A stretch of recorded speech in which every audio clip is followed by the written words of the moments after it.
Est-ce que vous pouvez nous expliquer ce que vous faites?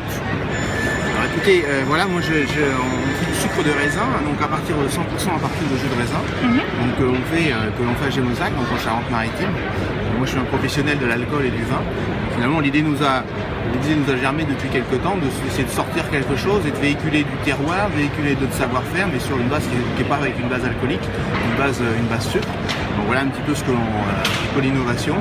Donc on cherche à mettre, à pousser ça pour offrir aux consommateurs une autre façon de la canne à sucre et la stevia. Il y a d'autres façons de concevoir le sucre. On a commencé par ce produit-là, qu'on a un petit peu adapté, qui est un produit qui est connu dans le milieu vitivinicole, mais qu'on a un petit peu adapté pour venir beaucoup plus facilement rentrer dans les recettes des particuliers comme des chefs.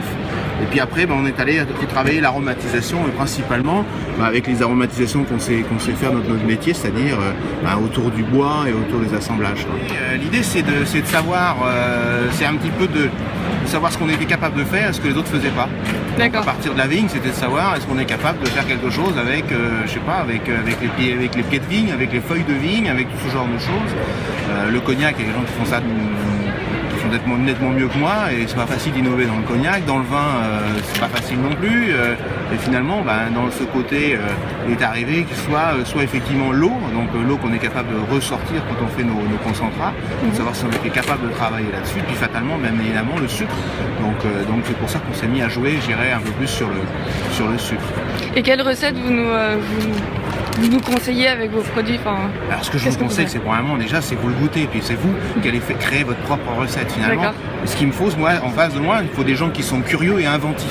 Donc pas tellement des gens qui suivent des recettes à la ligne, quoi.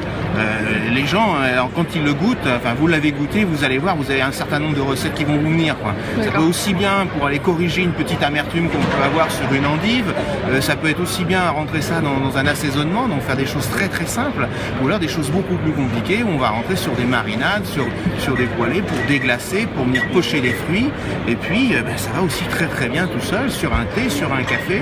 En cocktail aussi peut-être, pourquoi pas. Et en cocktail, vous goûterez ça, vous verrez, ça nous donne un cocktail viticole, mais sans alcool, et sur lequel finalement on est capable de jouer aussi là-dessus, sur cette gamme-là. Super, je vous remercie.